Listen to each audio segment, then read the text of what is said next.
Assalamu alaikum wa rahmatullahi wa barakatuh. Làbọ́rú làbọ́yè aleluya o mo kí gbogbo ẹ̀yin ènìyàn mi ọmọ ọ̀dọ̀ àgbà o. Ojú tẹ́ fi ń wò mí lọ́kùnrin ò ní fọ́, etí tẹ́ fi ń tẹ́tí sí mi lóbìnrin ò ní di o. Happy New Year. A kú ọdún tuntun. A kú oṣù tuntun. A kú ìgbà tuntun. Pẹ̀lú àṣẹ lọ́wọ́ Ọlọ́run Ọba Elédùmarè. Lọ́tùnlọ́tùn ńlọ́jọ́ yọ, lọ́tùnlọ́tùn ni ọdún yọ, lọ́tùnlọ́tùn ni oṣù yọ. Pẹ̀lú àṣẹ lọ́wọ́ Ọlọ́run Ọba Elédùmarè, a ó lu àlùyọ nínú ayé o kẹ́yìn àgbàlagbà. Èyí ni fídíò àkọ́kọ́ tí ṣe nínú ọdún 2026 tí déètì òní jẹ́ on the 4 inú oṣù kínní ní year 2026. Adúpẹ́ fọ́lọ́run Ọba Elédùmarè tó tún ní ká bẹ̀rẹ̀ iṣẹ́ yìí ní ọdún tuntun o. Ẹ̀yin ènìyàn mi, mo fẹ́ fún yín ní ọṣẹ àánú kan lénìí. Mo fẹ́ fún yín ní ọṣẹ kí mo pè é.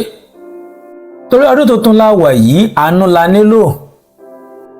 Bí wò bá nílò àánú tí èmi ọmọ ọ̀dọ̀ àgbà nílò àánú o. A nílò àánú nítorí pé ọdún 2025 tó ti lọ, ìyẹ́ ti lọ́nu. Gbogbo ká mọ́ fọwọ́ rárá. Complain all the time.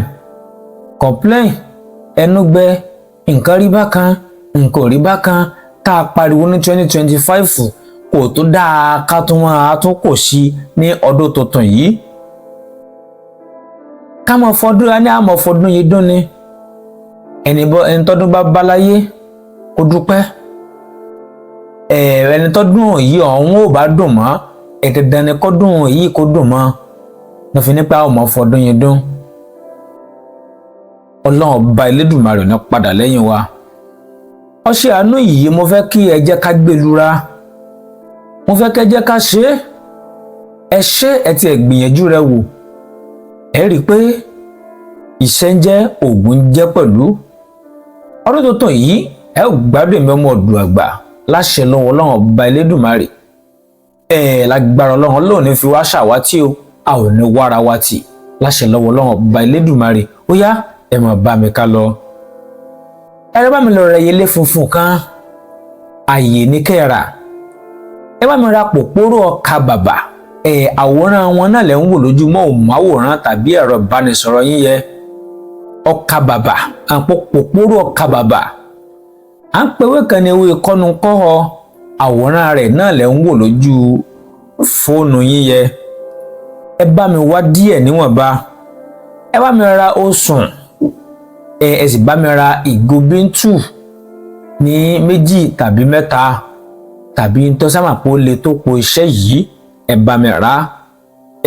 Báwo láò ṣe wá mọ ṣé ẹ máa bá mi ká lọ. Ẹ bá mi gún gbogbo, ẹ bá mi kọ́kọ́ gún ẹyẹlé yìí rán. Ẹ kọ́ bá mi gún pòpórò ọkà bàbà, ẹ kó sẹ́gbẹ́ kan. Ẹgún kọ́nu-kọ́họ yìí ẹ kó sẹ́gbẹ́ kan. Ẹgún osùn náà ẹ kó sẹ́gbẹ́ kan. Ẹ wá ẹsẹ̀ bá mi gún ẹyẹlé. Tá ti gún ẹyẹlé yìí ẹ ti pàtẹ bá ti gún dáadáa. Ẹ dá ọṣẹ sí ẹgún mọ́ dáadáa.